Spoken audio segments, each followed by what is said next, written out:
So how would you describe the eternal wall of answered prayer? So it is a giant infinity loop.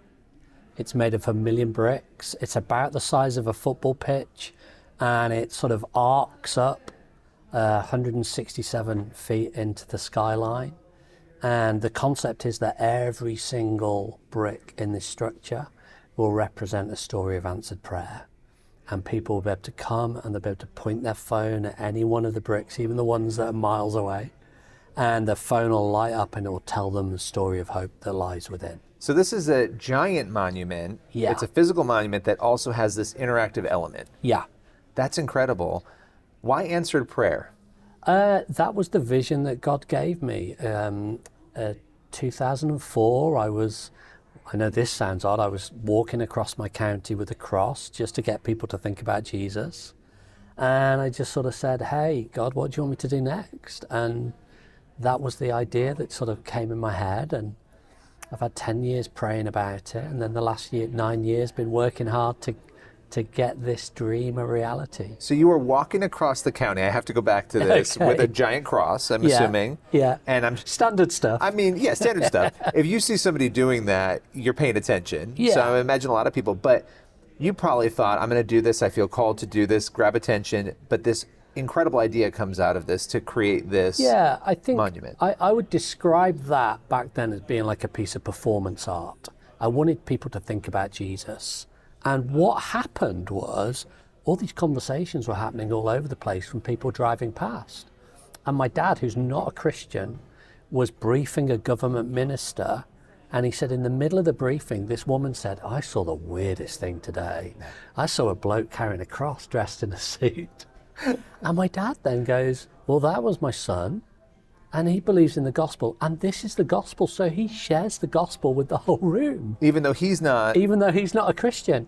And so I think as I was hearing all those things, I was like, there is something about physically displaying the nature of God in a contemporary way, which maybe can break the walls of what people perceive the church to be. So this massive monument, okay, is going to be built starting in 2024.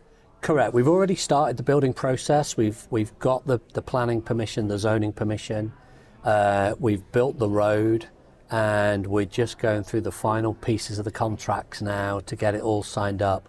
And then the intention is beginning of 24, and it will be open, ready to go in 2026. And we're having some discussions with King Charles's people to get him to come and open it. That's the plan. Wow. So every brick is an answered prayer. You've got 1,000,000 bricks in this. Yeah. How are you collecting these answered prayers? So we are just asking the public, if you've prayed and Jesus has answered, we just want to hear your story. And so people are going online, and we've got a website set up for America, eternalwall.us. And we're saying, hey, just give us 5 minutes of your time and share your story, because Deuteronomy 4 verse 9 says, don't forget what you've seen of God. Don't let it fade from your heart. Don't let it go from your memory. And make sure you tell your children and your children's children. And the power of this is going to stand for hundreds of years. And so if you can share your story now, then somebody is going to read your story maybe in 100 years' time, and from your testimony discover the God who answers. And for me, that's really exciting. What does this mean? In America, a lot of people look to the UK and they think, oh gosh, they've abandoned God. They're kind of further down the rabbit hole than we are here, although we're on our way there too. Yeah. But I'd love for you to speak to that. But what does this mean for the UK? What does it mean for the culture there? Well, I think somebody looking from afar would go, they're in a whole lot of mess. But God's got a bigger plan, hasn't he? And I think he's gonna catch people on the back foot with this. And I personally believe that if you share a testimony and somebody hears a story, it gives them a rise of faith. If we do that with 1 million, what's that going to do in the country? And I also believe, God is moving in the UK. We're seeing some churches seeing explosive growth right now. And we used a research company to do some some research after COVID, and they found that 50% of people said that they prayed during COVID. So I don't believe they were a secular society at all. I believe that when push comes to shove, there's something in the heart of man and women who just want to reach out to God. And hopefully this monument will be able to show people that Jesus is alive, he's still at work, he's listening, and he's still doing stuff. And the idea is, we are grabbing tens of thousands of stories through history, but we're also doing that in the current generation.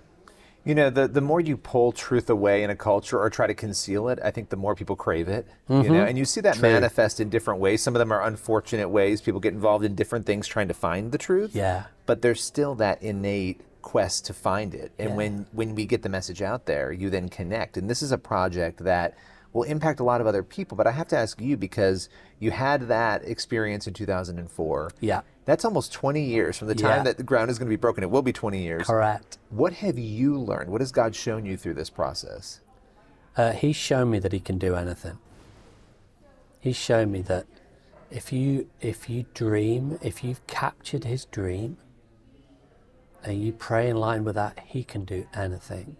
And I've learned this one thing: I never let facts get in the way of truth. I've been presented with so many facts about why this can't happen, and I've believed in the truth that God has asked me to do it, and we have overcome and overcome and overcome and overcome again.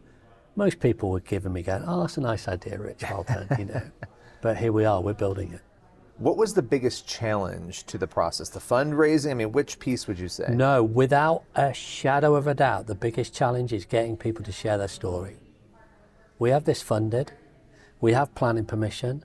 I've got approval from the Prime Minister's office. All of those things, they were hard fought, but we got them. But the hardest thing is getting Christians to give us 5 minutes of their time to actually share a story of what God's done. And there are so many people out there who have those stories. I mean, Christians have those stories, and so they need to go and share them, right, for this. And you're trying to collect 1 million of those.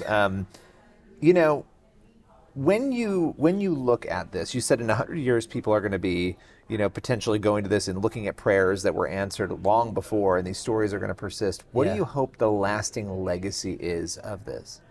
My aim is to proclaim the deeds of the Lord.